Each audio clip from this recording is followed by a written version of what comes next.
10 kilometre चूंकि नीचे गहराई में था, इसलिए इतना जबरदस्त ये देखें महसूस हुआ ये। जी जी ऐसा है कि एक तो समुंदर में भूचाल आया है, वो भी 10 किलोमीटर नीचे। तो जो समुंदर में जो भूचाल आता है वो काफ़ी देर तक और काफ़ी दूर तक फैलता है। उसकी वजह ये है कि जब धरती के नीचे भूचाल आता है तो क्योंकि धरती काफ़ी स्टेबल होती है, काफ़ी स्टिल होती है, तो उसका जो फैलाव होता है, जितनी दूरी तक उसका जो डायमीटर होता है वो इतनी दूर तक नहीं फैलता जितना कि पानी के नीचे होने से, क्योंकि पानी अनस्टेबल है, इसलिए वो दूर तक फैलता है।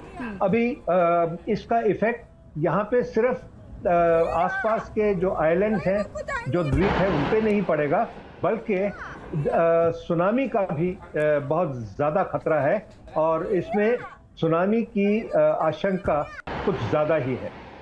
सबसे बड़ी बात यह है कि ये जो टापू है, ये छोटे छोटे टापू हैं, इनमें किसी भी तरफ जाए तो पानी का इफेक्ट हो सकता है, सुनामी का इफेक्ट हो सकता है। इसलिए इस एरिया में या ऐसे एरियाज में जहाँ पे छोटे छोटे टापू हैं, वहाँ पे सिर्फ ये रह जाता है कि हम ऊंची जगह पे जा रहे हैं, कोई पहाड़ हो, कोई टीला हो, या कोई बड़ा पत्थर हो, कोई बड़ा स्ट्रक्चर हो जहाँ पे बिल्डिंग जैसा ना हो, नेचुरल कोई स्ट्रक्चर हो। अब ऐसी जगह से हमें शेल्टर मिल सकता है। जहाँ तक के बात है कि इन बिल्डिंग्स में, म्यांमार की इन बिल्डिंग्स में इफेक्ट हो रहा है, गिर रही हैं बिल्डिंग, वो जो शहरी आवास है, जो रूरल एरियाज है, वहाँ पे ज़्यादा इफेक्ट नहीं होगा, बल्कि अर्बन एरियाज में जहाँ पे अब मॉडर्न कंस्ट्रक्शन हो रही है, जहाँ पे मल्टी स्टोरेज बिल्डिंग्स बन रही हैं, अगर एक मंजिला बिल्डिंग है तो उसमें उतना इफेक्ट नहीं होगा। अगर 24 मंजिला या 25 मंजिला बिल्डिंग है उसमें ज़्यादा इफेक्ट होगा। और अभी मैंने कुछ देखा आपके चैनल पे कि एक अंडर कंस्ट्रक्शन बिल्डिंग जो कि ढह गई। अब वो अंडर कंस्ट्रक्शन बिल्डिंग अभी तक उसकी प्रॉपर क्योरिंग नहीं हुई और ना ही वो उसको पूरी तरह से सुरक्षित कर पाए थे। वो जब तक पूरी होती है बिल्डिंग, वहाँ पे फैसिलिटीज़ होती हैं, उससे बचाव हो जाता है। लेकिन ये तो अंडर कंस्ट्रक्शन, अभी कच्ची बिल्डिंग थी, उस करके वो गिर गई, उसमें ऐसी कोई बात नहीं है। सबसे बड़ी बात जो हमने देखा कि वहाँ के बड़ी बड़ी ऊंची बिल्डिंग से पानी गिर रहा है। जी जी जी। ये जो लग्जरी हाउसेस हैं, जो पेंट हाउसेस हैं, उनमें स्विमिंग पूल बनाए हैं, या कोई अगर कोई होटल रिसोर्ट है, उन्होंने ऊपर बड़ा स्विमिंग पूल बनाया होगा, उससे पानी गिरेगा। ये ऊपर इतना वजनी स्ट्रक्चर बना देना और पानी उसमें इकट्ठा कर देना, ये मेरे हिसाब से यहाँ से हमें सबक सीखना चाहिए कि ये स्विमिंग पूल वगैरह जो ऊपरली बिल्डिंग में, ऊपरली छत वगैरह पे बनाते हैं, वो बैन होनी चाहिए, वो नहीं होनी। बिल्कुल, तो ये तस्वीरें हम लगातार यहाँ पर दिखा रहे हैं। आप देखिए कि किस तरह से इसी बिल्डिंग का जिक्र दरअसल कृष्ण मित्रो जी कर रहे हैं। जो बिल्डिंग इस वक्त हम आपको तस्वीर में दिखा रहे हैं, यहाँ एक स्विमिंग पूल था और वो किस तरह से जब ये भूकंप आता है उस वक्त इसमें से पानी किस तरह से बहने लगता है। ऐसा लग रहा है जैसे मानो ये कोई झरना यहाँ से बह रहा हो। लेकिन प्रोफेसर अनिल गुप्ता जी, जिस तरह से कृष्ण मित्रो जी यहाँ पर बता रहे थे कि हमने वैसे भी देखा है कि आफ्टर शॉक्स आते हैं, और यहाँ पर तो ये कह रहे हैं कि जिस तरह का ये भूकंप है और चूंकि पानी के भीतर तो ज्यादा वक्त तक रहता है, ज्यादा उसका असर रहता है, तो आप क्या देखेंगे, आप क्या कहेंगे कि कितना घंटे या कितने टाइम तक अलर्ट रहने की जरूरत है, आप क्या कहेंगे?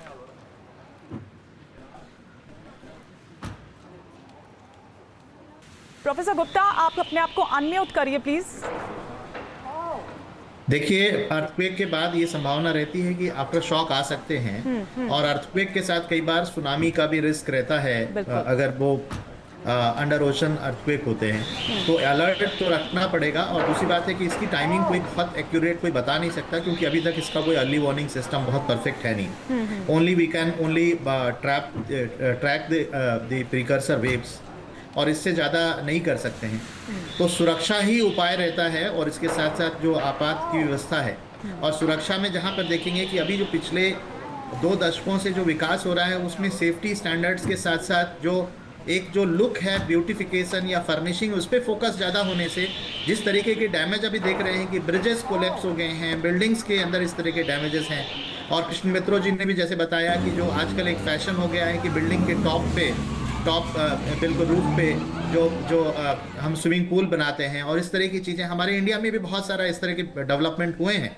तो ये एक इंगित करता है इस तरफ कि हम डेवलपमेंट को ज़्यादा सुंदर दिखने की बजाय सेफ कैसे बनाएं उस पर फोकस ज़्यादा होना चाहिए। और बिल्डिंग कोड्स को कई बार हम अवॉइड कर देते हैं या बाईपास कर देते हैं, जो स्टैंडर्ड्स हमारे दिए गए हैं, जो रेगुलेशंस दिए गए हैं, कि वो ज़्यादा अच्छा दिखे। तो ये कहीं एक बहुत बड़ी खतरे की घंटी है। और अभी वहाँ पे जो जिस तरह की हालत दिखी है उसको देख करके हमें अपने यहाँ भी बहुत इसके लिए ज़्यादा समय भी नहीं होगा, क्योंकि ये कोई पता नहीं, वहाँ पे लगभग ये 70-80 साल के बाद इतना बड़ा अर्थक्वेक आया है। लेकिन ये कभी भी आ सकता है, ये 10 साल के बाद भी आ सकता है, ये 5 साल के बाद भी आ सकता है, कुछ दिनों के बाद भी आ सकता है। इसके बारे में अभी तक ऐसा हम कह नहीं सकते कि कब आएगा और आएगा या नहीं आएगा। तो ये अर्थक्वेक रेजिस्टेंट डेवलपमेंट तो हमें करना ही पड़ेगा। जो अर्थक्वेक जोन्स है, जैसे दिल्ली जोन 4 में है, इतना ही काफी है समझने के लिए कि हमें किस तरह से यहाँ पे तैयारी करके चलना है। बिल्कुल ठीक बात। प्रोफेसर गुप्ता जिस तरह से कह रहे थे, कृष्ण मित्रो जी, मैं उन्हीं की बात को आगे बढ़ाऊंगी। उन्होंने कहा कि आजकल जो भी ये कंस्ट्रक्शंस होती है उसमें हम सुंदर लगे, अच्छी लगे, ये ब्यूटीफाई जिस तरह से किया जाता है उसका ख्याल ज्यादा रखा जाता है, बजाय इसके कि वो कितनी मजबूत है या कितना क्या। इसीलिए बार बार देखिए, जब अर्थक्वेक्स आते हैं, जब कुछ भी ऐसा होता है, तो बार बार हम जापान का जो है वो एग्जाम्पल यहाँ पर दिया जाता है।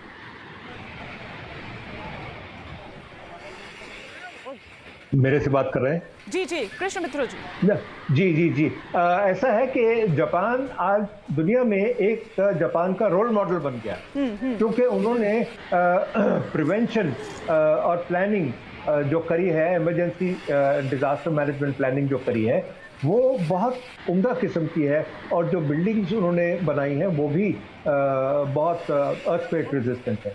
अब अगर हिंदुस्तान की बात करें तो आप देखिए, उड़ीसा या मैं तो कहूँ गुजरात में हमें जितना एक्सपीरियंस मिला है, और ख़ास तौर पे उड़ीसा में, जहाँ पे मेरा ख्याल है 2010 में शायद जो सुपर साइक्लोन आया था, वहाँ पे हज़ारों लोग मरे थे।